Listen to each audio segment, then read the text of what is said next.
Hello বন্ধুরা, আশা করি তোমরা সকলেই ভালো এবং সুস্থ আছো।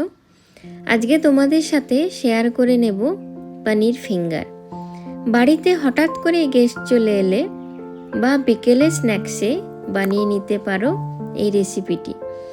এখানে আমি পনিরগুলোকে লম্বা লম্বা করে ফিঙ্গারের মতো কেটে নিয়েছি। এরপর আমি পনিরগুলোকে 2-3 মিনিটের জন্য গরম জলে ভিজিয়ে রাখবো, যাতে পনিরের এক্সট্রা অয়েলটা বেরিয়ে যায়। এরপর একটি কিচেন টাওয়েলের ওপর পনিরগুলোকে সোক করে নেব।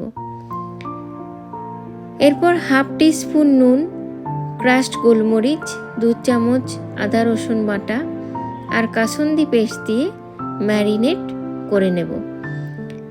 তোমরা এখানে কাসুন্দি পেস্টের বদলে মাস্টার্ড পেস্টও ইউজ করতে পারো। তারপর আরেকটি পাত্রে আমি ব্যাটার বানিয়ে নেব। এতে 1/2 কাপ ময়দা, 1/2 কাপ কর্নফ্লাওয়ার, 1/2 টিস্পুন গোলমরিচ, 1/2 টিস্পুন চিলি ফ্লেক্স, 1/2 টিস্পুন নুন দিয়ে দেব। ব্যাটারটা খুবই পাতলা বা মোটা না হয় আমাদের দেখে নিতে হবে। তারপর আমি টোস্ট বিস্কুট দিয়ে ব্রেড ক্রাম্বস বানিয়ে নেব। এতে আমি 2 টিস্পুন ময়দা অ্যাড করে নেব। তারপর পনিরগুলোকে ব্যাটারের মধ্যে ডুবিয়ে ব্রেড ক্রাম্বসে কোট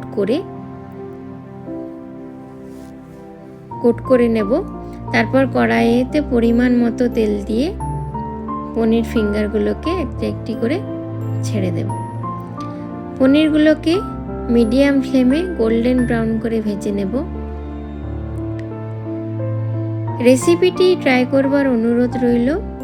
ভিডিওটি ভালো লাগলে লাইক, কমেন্ট, শেয়ার অবশ্যই করবেন। Thank you for watching.